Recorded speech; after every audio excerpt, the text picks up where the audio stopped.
Palabras de fuego, talladas en luz, la voz del Sinaí pura, sin añadiduras. No hay más que buscar, no hay más que explicar, solo lo escrito es verdad eterna.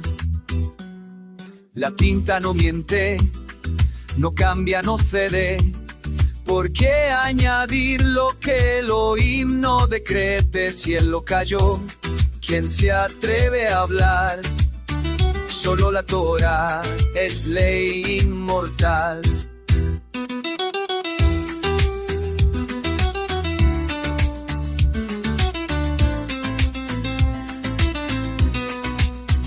Busco en el rollo la voz del Eterno, la ley grabada con fuego en el Monte Santo. Si no está escrito, no es mi camino, solo en su tinta encuentro el destino. ¿Quién eres tú para atar y desatar? ¿Dónde estaba tu voz cuando el trueno sonó? Volveré a las raíces, a lo que está escrito, sin interpretaciones que el hombre ha añadido.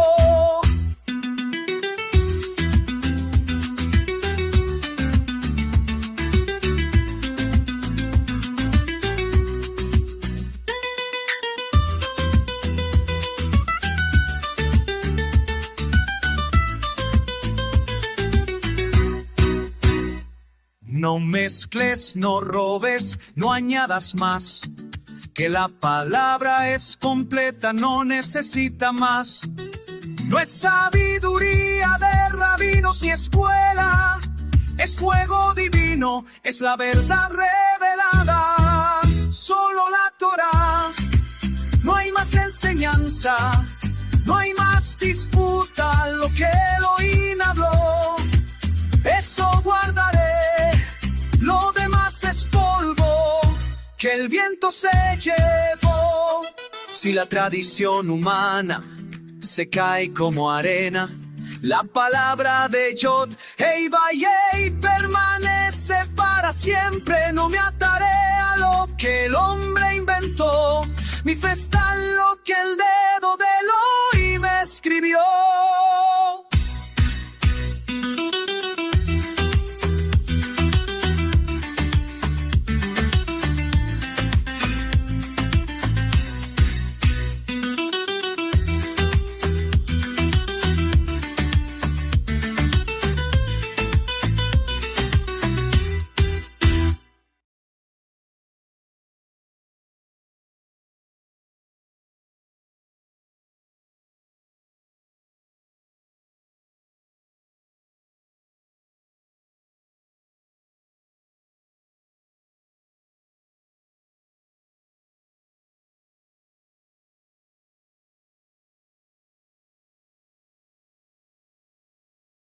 Y vamos a comenzar con Pesach. Les voy a presentar un cuadro comparativo acerca de Pesach y las diferencias para que ustedes decidan. Yo no les voy a decir, sino que ustedes decidan cuál es el Pesach que deberíamos de conmemorar, celebrar o realizar el día de hoy. Tenemos la referencia en este cuadrito. Les voy a presentar. Los cuadros son excelentes para poder mostrar las ideas que nosotros vamos descubriendo, vamos teniendo. Tenemos este cuadro acerca de Pesach y la evolución. Entonces tenemos el primer Pesach que se dio en Egipto y lo vemos en Éxodo 12. ¿Cuál era el contexto histórico de ese primer Pesach? La liberación del pueblo de Israel de Egipto. ¿Cuáles eran los elementos clave de ese primer Pesach? El cordero sacrificado, la sangre en los postes en los dinteles de las puertas, el pan sin levadura y las hierbas amargas. ¿Cuáles son las diferencias y los nuevos elementos? Que el primer Pesaj fue instituido como memorial eterno, o sea, un enfoque de protección y redención física. ¿Cuál es su significado? La liberación de la esclavitud, una sombra de lo que el Mesías iba a hacer posteriormente. Este es el primer Pesaj nada más, y ya van a ver qué interesante se pone esto. Luego tenemos el segundo Pesaj, que es en el desierto, y este está descrito en Números 9. Un año después, aproximadamente un año después de la salida del pueblo de Israel de Egipto, después del Éxodo, ¿cuáles son los elementos clave? El mismo ritual, pero hay una flexibilidad. ¿Y cuál es la flexibilidad? El segundo mes para los que están impuros. En el primer Pesaj no había eso, pero aquí ya se agrega otra cosa, que es la flexibilidad para los que están impuros al segundo mes puedan celebrar el Pesaj. Diferencias y nuevos elementos. Hay una novedad, que es la celebración de la que estamos hablando, pospuesta por impureza. Esto viene siendo como una gracia, como una bondad, como una misericordia del Eterno. ¿Cuál es el significado aquí? El significado es la obediencia y la adaptación en la travesía. En el primer Pesaj el significado era la liberación de la esclavitud y la sombra del Mesías. Aquí el significado lleva todo eso, pero también es la obediencia y la adaptación que tuvo el pueblo de Israel después de salir de Egipto. Eso es en el segundo Pesaj. Ahora vamos con el tercer Pesaj. El Pesaj en Josué 5. ¿Cuál es el contexto histórico aquí? La entrada a Canaán, la entrada a la tierra prometida. ¿Cuáles son los elementos clave? Es celebrado en la tierra prometida, diferente a los otros dos Pesaj de Éxodo cuando salieron de Egipto. ¿Qué otro elemento clave tenemos aquí? Es el fin del maná. Ahora van a comer del fruto de la tierra. ¿Hay alguna diferencia o algún nuevo elemento? Hay una transición de provisión milagrosa a un sustento natural. Ya no está el maná, ya ahora ya tienes que alimentarte del fruto de la tierra y por eso vas a dar las primicias. Antes no podías dar primicias porque no había un fruto de la tierra que había cultivado. Entonces, ¿por qué ahora venimos a hacerlo así y a explicarlo así? No lo entiendo. Ahora, ¿cuál es el significado? Hay un cumplimiento parcial de la promesa. Ese es el significado que se le da a este tercer Pesaj. Ahora tenemos lo que es un cuarto Pesaj, que son las reformas de Ezequías en Segunda de Crónicas 30. Ese es el cuarto Pesaj. ¿Cuál es el contexto aquí? Prácticamente que el pueblo estaba volviendo a retomar nuevamente los mandamientos de Elohim. No me gusta utilizar la palabra avivamiento, pero prácticamente eso era lo que se estaba dando, como una ansia, como un avivamiento, como un llamado espiritual. Ese es el contexto histórico de el Pesaj en Ezequías. Ahora, ¿cuáles son los elementos claves en este Pesaj? Que incluye a tribus del norte. Y hay una celebración en el segundo mes, como en el anterior. Se agrega, se agrega también lo que es el segundo mes para los que están impuros y se incluye a las tribus del norte. Ahora bien, ¿cuál es la novedad? Que hay una unidad nacional y un perdón para quienes estaban ritualmente impuros. Prácticamente es lo mismo que en Josué, solo que aquí es como una renovación del pacto que ellos están haciendo. Y eso lo vamos a ver cuando analicemos los pactos también, y ahí se van a llevar una sorpresa para los que dicen que ya estamos en el Brit Hadashah. Pero hay algunos elementos ahí de Jeremías 31:31, los cuales a mí me hacen dudar acerca de ese nuevo pacto. Y también hay un pacto ahí del Mesías que no muchos, no he visto que algunos lo hayan explicado. Ahora bien, esto que yo estoy diciendo aquí es un análisis personal. No es que así sea. La idea de compartir esto con ustedes es que usted vaya e indague en la escritura y no se quede con lo que yo le digo, con lo que le dice otro, por aquí, por allá. No, usted vaya y haga su tarea. Tenemos un quinto Pesaj. El quinto Pesaj se dio en las reformas de Josías y esto lo vemos en Segunda de Reyes 23. ¿Cuál es el contexto histórico de este Pesaj?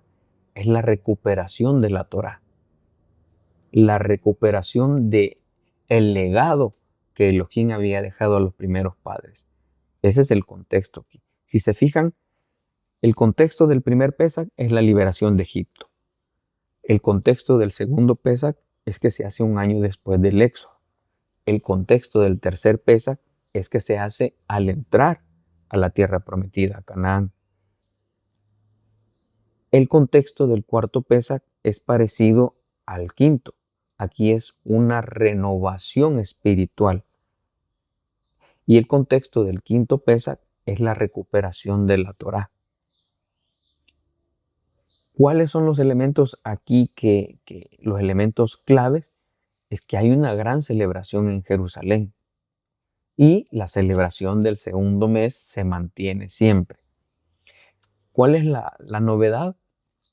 Que en este contexto hay una unidad nacional y perdón para quienes estaban ritualmente impuros y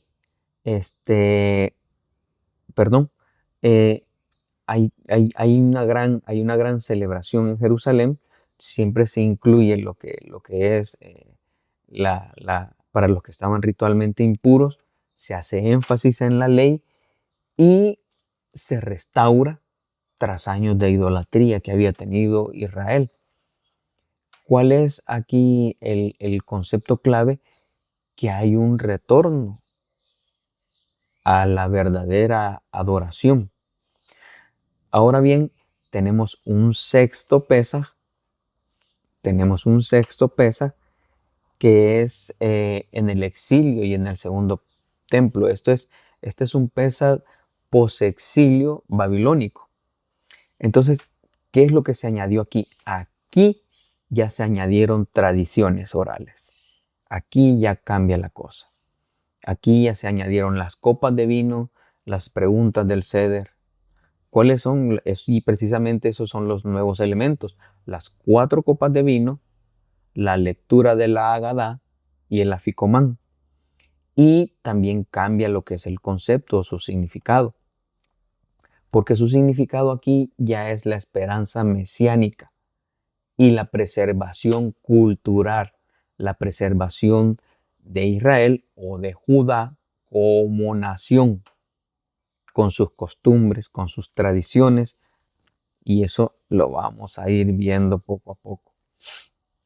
Y tenemos un séptimo Pesaj también, que es el Pesaj del Mesías. Aquí no me voy a meter si celebró Pesaj, si no lo celebró, si lo hizo, que como dicen tantas cosas, que usted lo está, si usted dice que lo celebró, lo está, como dijeron por ahí, no recuerdo bien la frase, que usted lo estaba denigrando, otros dicen que si usted dice que no lo celebró, también lo denigra. Entonces, lea, vaya, escudriñe el contexto, vea el contexto, es lo único que yo le puedo decir. Ahora bien, tenemos el Pesaj del Mesías, que está en Lucas 22 y en Juan 13. Aquí el contexto es diferente, el contexto histórico es en la última cena, que se conoce donde fue que instituyó el nuevo pacto. Eso es lo que se dice, lo que se cree. ¿Y cuál es el cambio?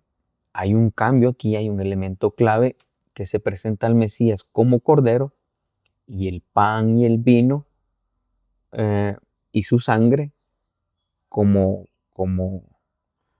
el pan y el vino se presenta como su cuerpo y sangre. Y hay otro elemento también que es el lavado de pies. Ahora, hay un cambio radical.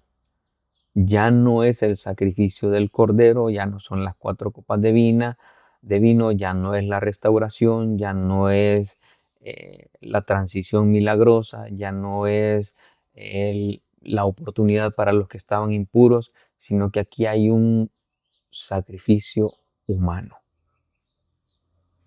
el cual te brinda redención y liberación. Ya hay otro elemento. ¿Y cuál es el cumplimiento profético o el concepto en este séptimo Pesaj? Jesús es el Cordero, o el Mesías es el Cordero. Muy diferente a los otros 6 conceptos que hemos visto antes. Entonces vemos la evolución. Y todavía hay un octavo Pesaj, que es el Pesaj moderno de hoy en día. ¿Y cuál es, en qué contexto histórico se desenvuelve este Pesaj? En la tradición judía y en la tradición cristiana.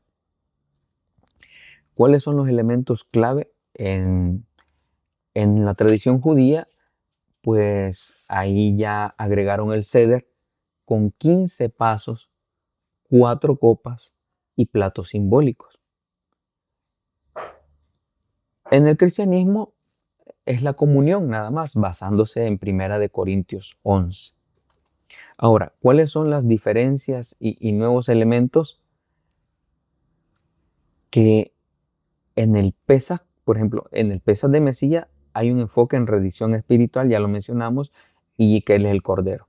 En las diferencias en este octavo Pesaj es que el judaísmo hace una memoria del Éxodo y el cristianismo hace una memoria del Mesías.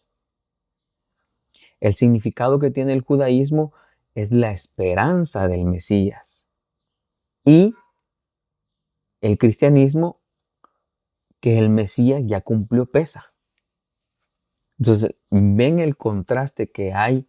Ahora, yo te he mostrado 8 diferentes formas de Pesaj que están registradas en la Torá. Ahora, nosotros tenemos que ver las diferencias y el contexto en el que se dieron cada una de ellas, pero ninguna de esas 8 yo puedo venir a implementarlas hoy en día, porque son contextos totalmente diferentes. Yo no puedo estar agregando cosas que no están en la escritura, tal y como lo han ido haciendo. Entonces, todos dicen pesa, pero aquí te acabo de demostrar 8 diferentes maneras en las que se fueron celebrando y se celebra hoy en día pesa. Y espérate que lleguemos a los demás, a Shavuot, te vas a impresionar también.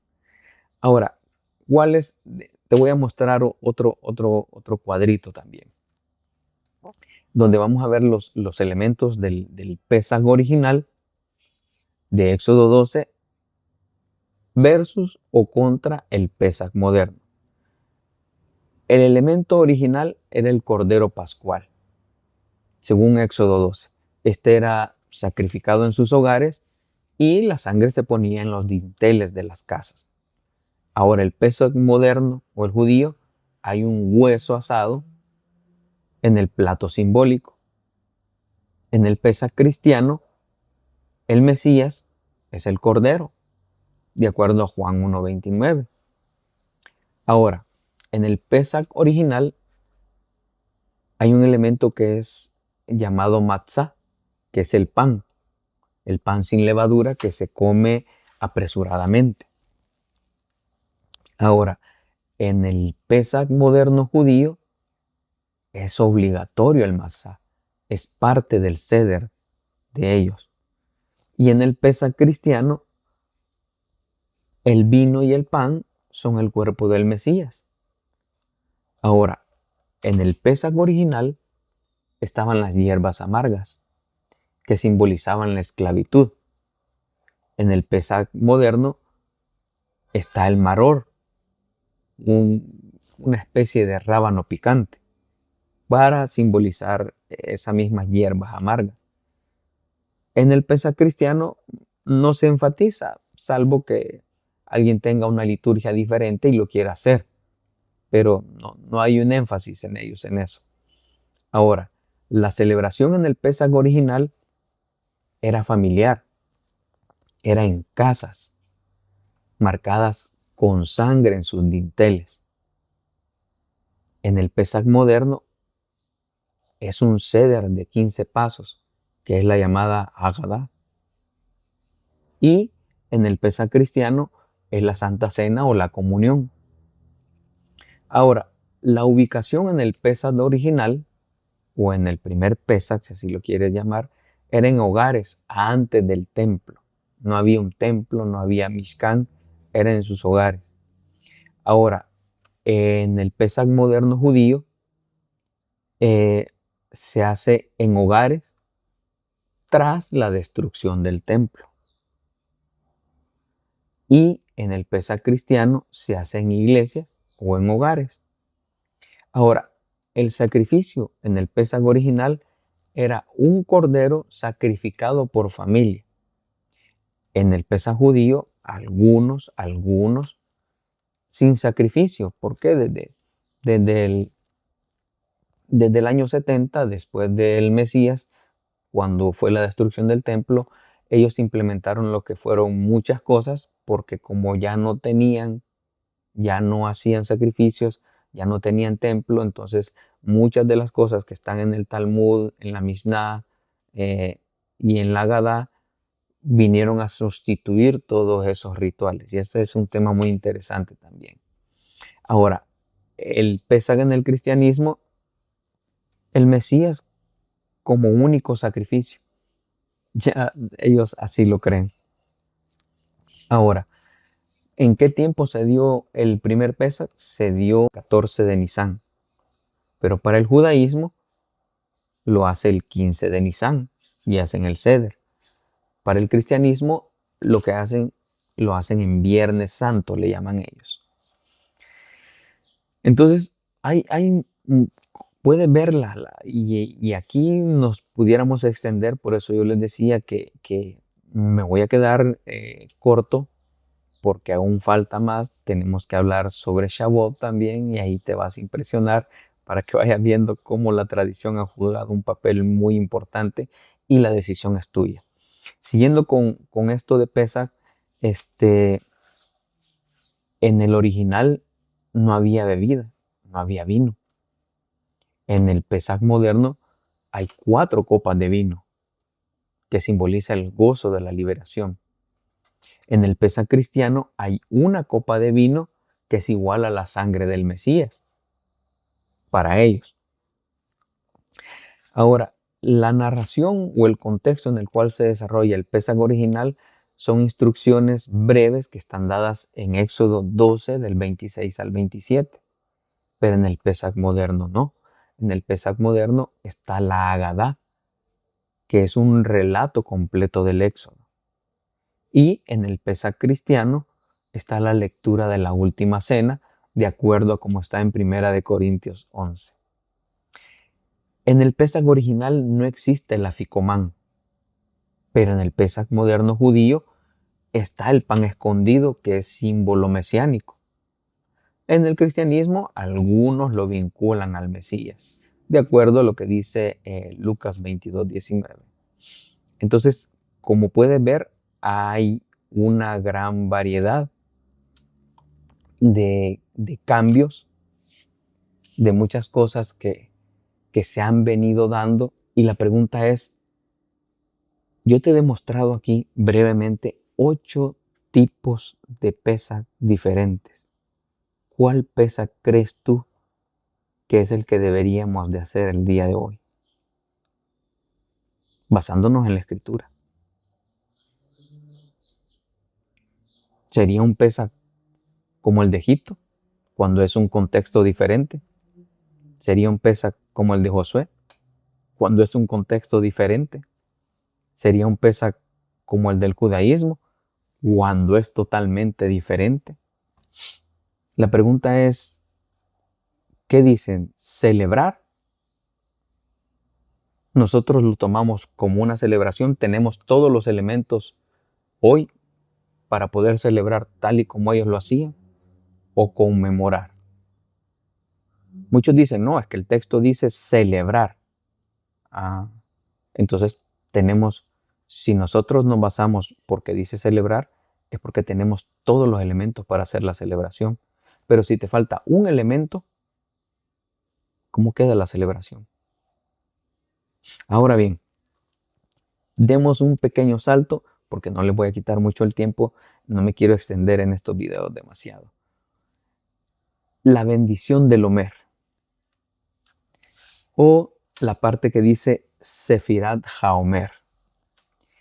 Esta es una práctica judía que se conoce como una práctica judía que consiste en contar los 49 días entre Pesaj, la liberación de Egipto, y Shavuot, que dicen que es la entrega de la Torá. Yo no lo creo así, pero bueno. Ahora bien, sí, el mandamiento dice que tienes que contar 49 días o 7 semanas, pero no dice que tienes que contar el Omer. Y a pesar de que las cancioncitas dicen eso, sí, yo hice algunos cambios, no lo cambié todo, me perdonan por eso, me perdonan por los cambios que hice también, espero no me condenen, pero como les digo, es la primera vez, es el primer año en el que yo me estoy sumergiendo en estas celebraciones sin la influencia de otra persona. Siempre yo estuve viendo qué decían otros, cómo lo hacían, y esta vez no. Esta vez estoy estudiando yo solo. Yo solo porque el tiempo no me permite, lastimosamente el tiempo no me permite estudiar en grupo, y a veces las personas de los grupos también no tienen tiempo, y a veces también pasa un fenómeno en los grupos que solo les gusta escuchar lo que otro dice y no les gusta participar. En los grupos es muy variado, y cuando de repente dices algo que no compagina con lo que el otro piensa, pues dice, no, ya se fue por otro lado, ya se está volviendo loco, etcétera, etcétera. Los grupos son bien variables, pero lastimosamente yo por el momento no tengo mucho tiempo. No tengo mucho tiempo. Sí tengo un pequeño grupo. Si quisieran estudiar, si quisieran material o quisieran algo, pues ustedes se pueden comunicar conmigo. Tienen el vínculo para el grupo. Están en los comentarios en YouTube. Tienen mi número de teléfono también. Gracias por su apoyo.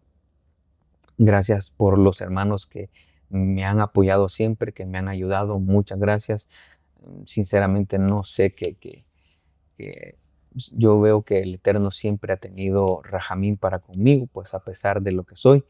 Y ustedes quizás ven un videíto de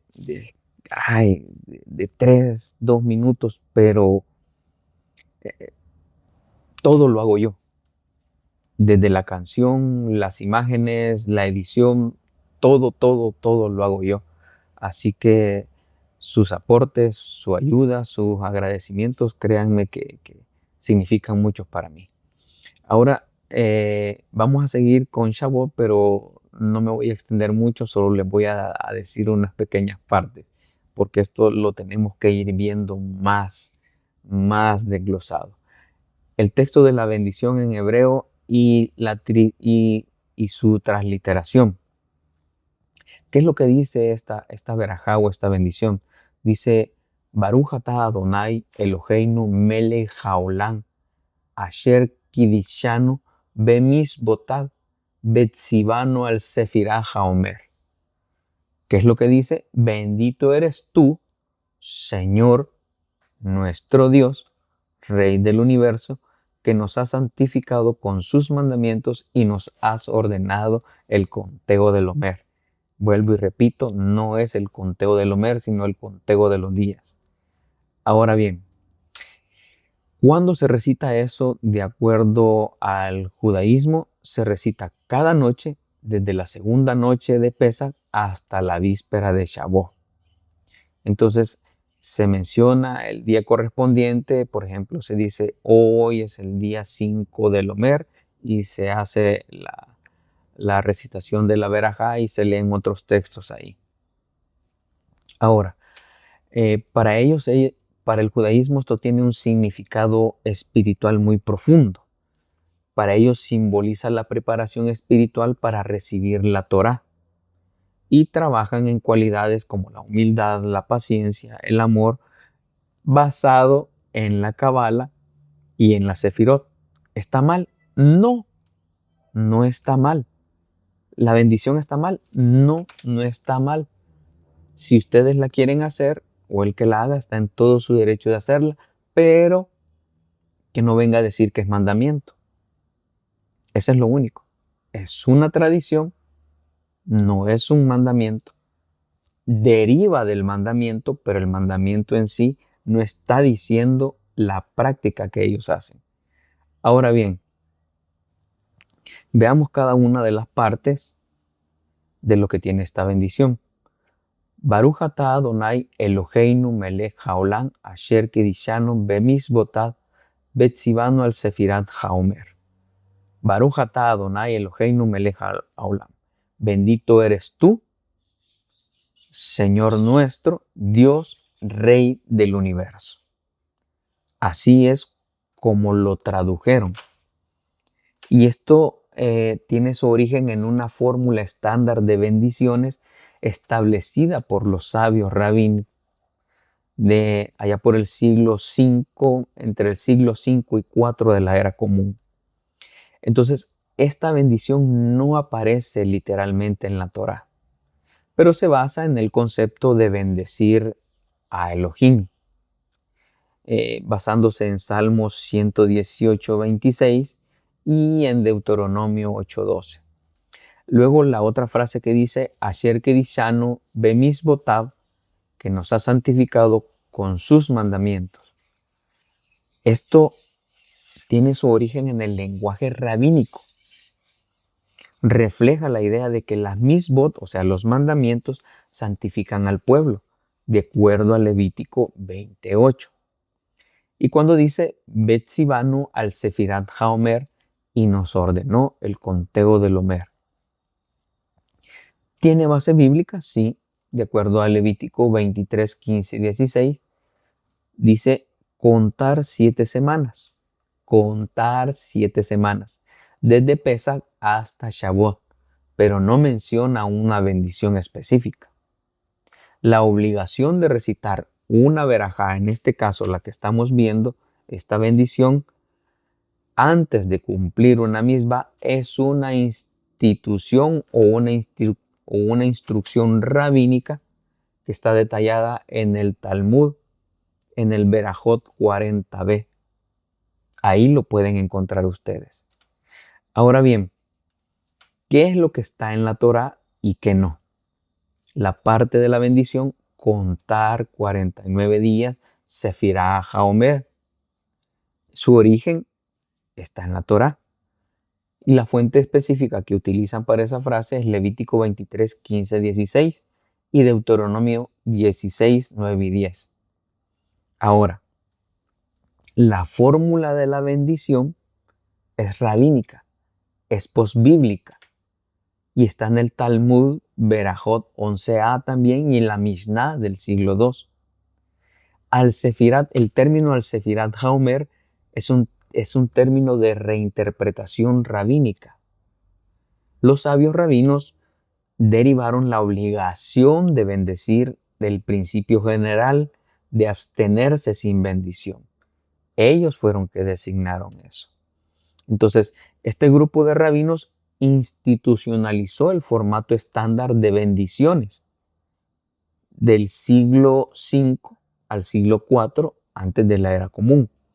Ahora, si tú no estás de acuerdo con los rabinos, si no estás de acuerdo con la Torah oral, si no estás de acuerdo con la tradición, ¿por qué recitas estas bendiciones hechas por ellos, si no están en la Torá? No me lo respondas a mí, pregúntatelo tú. Yo me hice esa pregunta y por eso al día 25 yo noté eso y dije, no, voy a hacer un cambio. Y lo hice. Ahora bien, este grupo de rabinos discutieron y confirmaron la obligación de contar el Omer con bendición. Y esto ya di la cita del Talmud donde lo puedes ir a ver. Y también lo vemos en códigos halágicos expuestos por Maimónides también. Ahora, estos judíos sistematizaron la práctica en la halajá. La halajá es la ley judía. Ahora, esto es algo bien importante. La misbá de contar el Omer es bíblica. Habrá que ver el texto. Si el texto dice contar el Omer o contar el día. Pero la bendición oral, es rabínica totalmente. Los rabinos justifican la bendición bajo el principio de no añadir ni quitar. Y esto toman Deuteronomio 13:1. Ellos interpretan que las bendiciones protegen las misbot, pero no las modifican. Pero en la práctica no es así. Ahora bien, veamos un poco más acerca de la bendición. En hebreo, te voy a poner el texto en hebreo original, otro cuadrito, y la traducción literal. Por ejemplo, en la primera frase dice, bendito eres tú. En el hebreo dice, bendito eres tú, Yuhet Badhei. La traducción que adaptaron es, bendito eres tú, Señor. Ahora, ¿por qué se hizo este cambio? Porque Yuhet Badhei para ellos es el nombre divino. Se reemplaza por Señor, por reverencia, para evitar pronunciar lo sagrado, porque el judaísmo, de acuerdo a Éxodo 27, dice que no pueden pronunciar el nombre de Yohed Badhei en vano. Y por eso dicen Hashem, el bendito sea, Adonai, Elohim, y le dan muchos términos cuando el texto dice otra cosa. Ahora, en textos litúrgicos es lo que hacen. Adonai, mi Señor, o Hashem, que es el nombre. La siguiente frase dice, nuestro Dios, Rey del mundo. Y ellos la adaptaron a nuestro Dios, Rey del universo.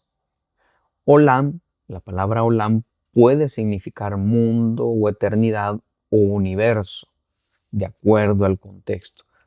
Pero la traducción que ellos hicieron, eligieron universo para enfatizar en la omnipotencia de Elohim. Y siempre va influenciado ahí con la filosofía medieval de parte de Maimónides. Pues. Ahora la siguiente frase dice, que nos santificó con sus mandamientos. Y la adaptación que ellos hicieron es que nos ha santificado con sus mandamientos. Se añade ja, tiempo presente perfecto, para darle una fluidez al español. Aunque en el hebreo original es un pasado simple, kishanu. Y luego dice, y nos ordenó sobre el conteo del Omer. Y esa pues prácticamente dice, y nos ordenó el conteo del Omer. Ellos omitieron sobre para darle naturalidad, aunque está implícito en la preposición hebrea si está sobre. Ahora, ¿por qué esto no es una traducción palabra por palabra? Porque en el judaísmo evitar la pronunciación directa del nombre divino Yuhet Badhei es central. Por eso Yuhet Badhei lo sustituyen por Señor o Adonai en casi todas las traducciones. ¿Cuáles son las diferencias gramaticales que hay aquí? El hebreo bíblico es conciso y omite verbos auxiliares. Ha santificado versus santificó, mientras que el español requiere más palabras para claridad. Ahora, términos como Olam se adaptan para reflejar conceptos filosóficos posteriores. Universo en lugar de mundo, para enfatizar la trascendencia y la omnipresencia de Elohim. ¿Hay una fluidez litúrgica? Sí. Las traducciones buscan sonar naturales al recitarse, sin perder el sentido original.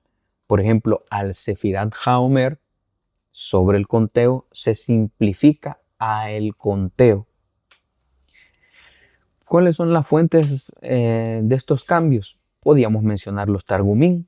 Los Targumín son traducciones arameas antiguas, como el Targum de Onkelos, que ya ajustaba el lenguaje para evitar antropomorfismos o términos demasiado literales.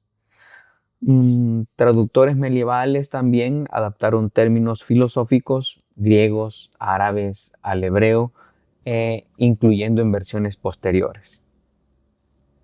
También están los Sidur o los Sidurim modernos, que son los libros de oración. Estos Sidur priorizan la claridad para el público general, siguiendo pautas rabínicas.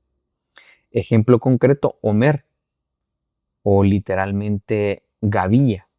La gavilla es una medida de cebada ofrendada en el templo, según Levítico 23:10. En la bendición se traduce como conteo del Omer, aunque verdaderamente el Omer es la ofrenda, no el conteo.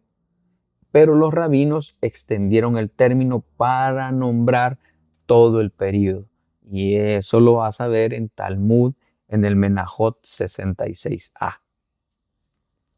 Entonces, si tú dices, no, yo no creo en el Talmud, yo no tengo en el Midrash, no creo en esto, pero lo estás practicando, lo estás creyendo, porque quien te está instruyendo no te está diciendo de dónde sale todo esto.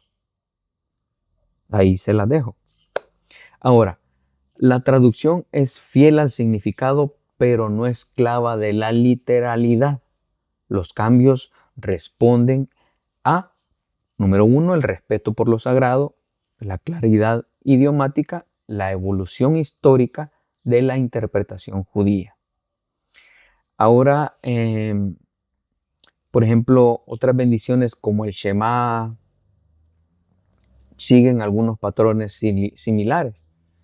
Bueno, aquí estamos viendo que la palabra Sefirat no aparece en la Torá, en el contexto del conteo del Omer, sino que es una derivación rabínica basada en el mandamiento bíblico.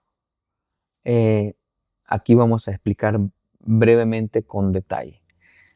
La palabra Sefirat tiene su raíz hebrea y proviene del verbo lispor, que significa contar. La forma Sefirat es el constructo femenino del conteo de, por ejemplo, Sefirat HaOmer, el conteo del Omer. En la Torá escrita, no aparece la palabra Sefirat, pero sí el mandamiento de contar los días. En Levítico 23, 15, 16 dice, y contaréis Ushparten para vosotros desde el día siguiente al Shabbat, 7 semanas completas hasta el día siguiente al séptimo Shabbat, contaréis 50 días. Deuteronomio 16:9 repite la instrucción con el verbo contar, tishpor.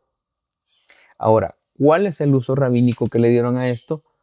Los sabios del Talmud en el siglo II al V acuñaron el término Sefirat HaOmer para referirse a las prácticas completas del conteo, basándose en el verbo lispor de la Torá.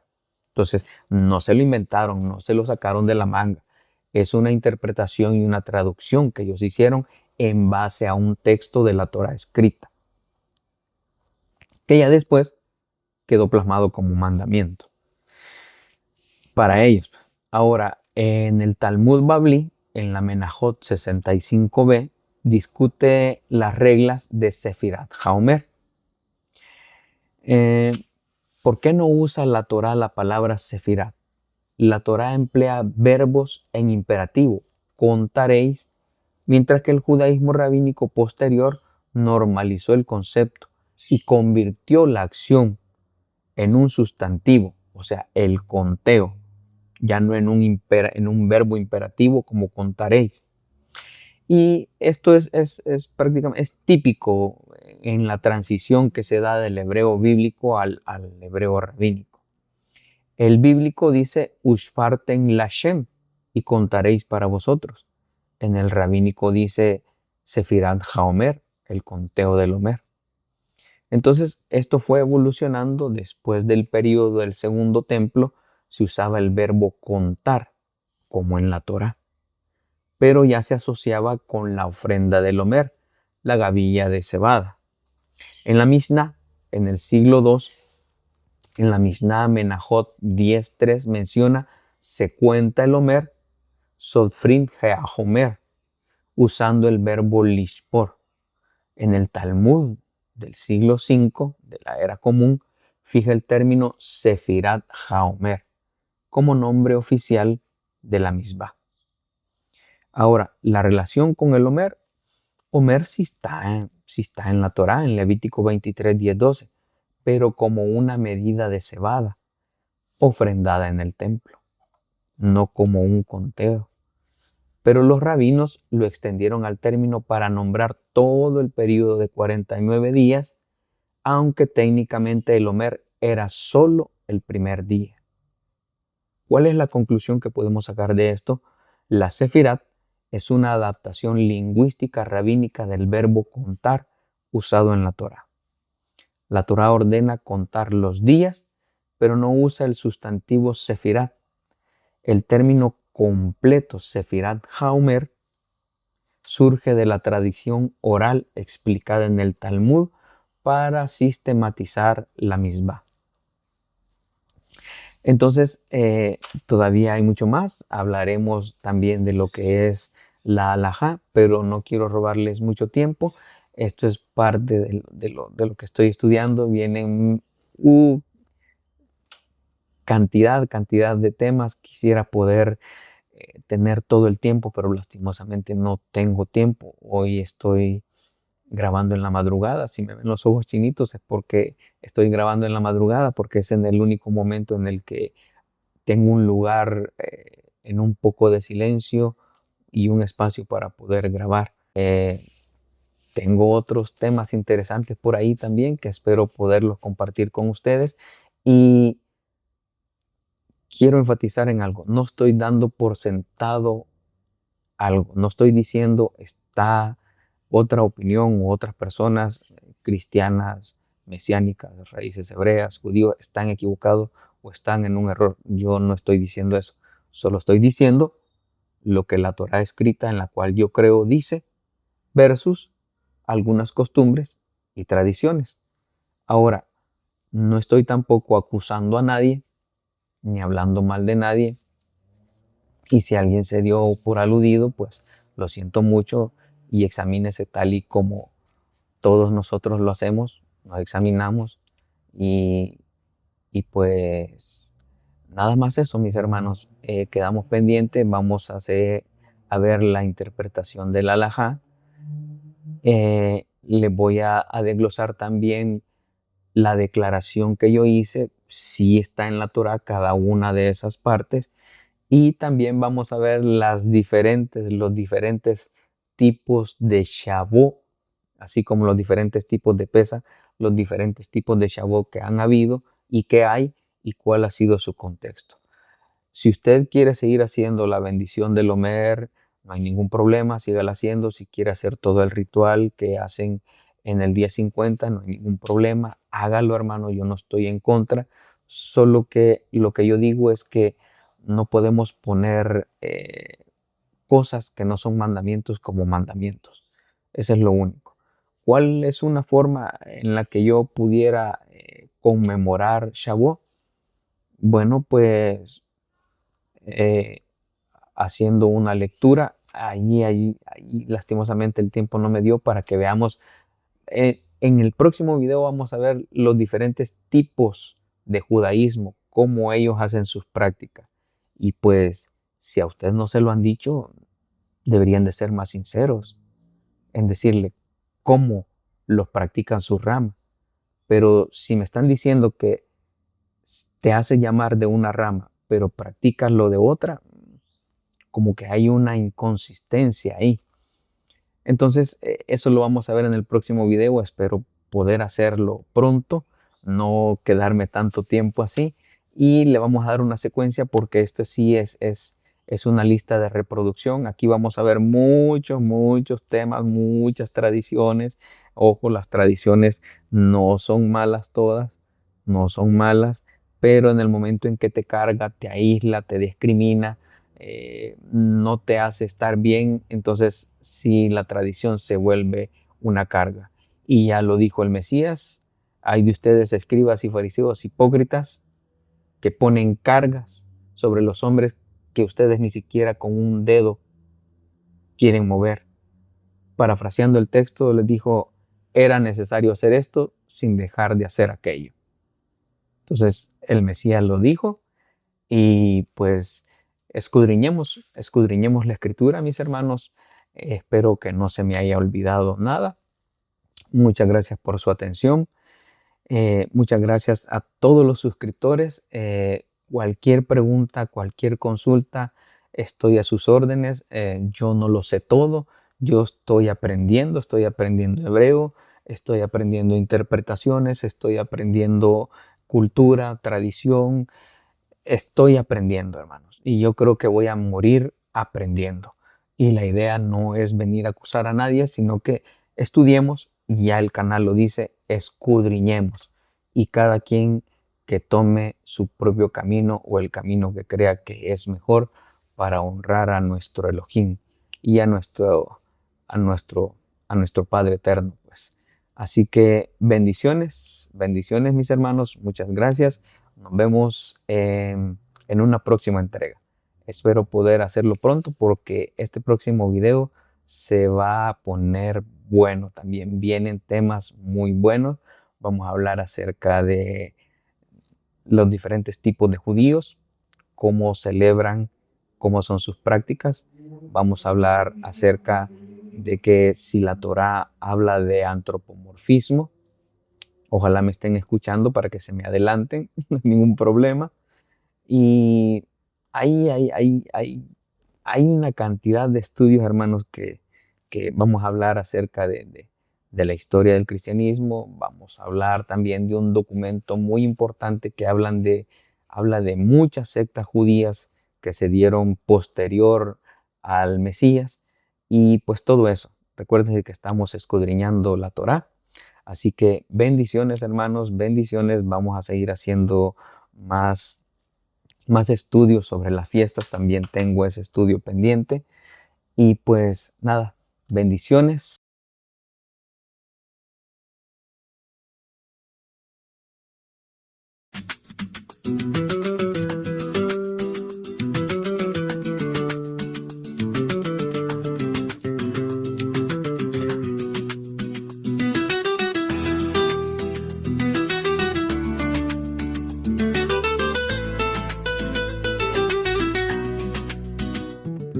Palabras de fuego, talladas en luz, la voz del Sinaí pura, sin añadiduras. No hay más que buscar, no hay más que explicar, solo lo escrito es verdad eterna. La tinta no miente, no cambia, no cede. ¿Por qué añadir lo que Elohim no decrete? Si él lo cayó, ¿quién se atreve a hablar? Solo la Torá es ley inmortal.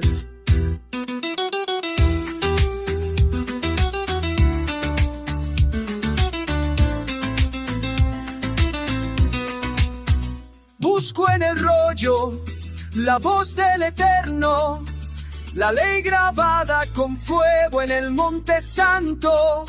Si no está escrito, no es mi camino, solo en su tinta encuentro el destino. ¿Quién eres tú para atar y desatar? ¿Dónde estaba tu voz cuando el trueno sonó? Volveré a las raíces, a lo que está escrito, sin interpretaciones que el hombre ha añadido.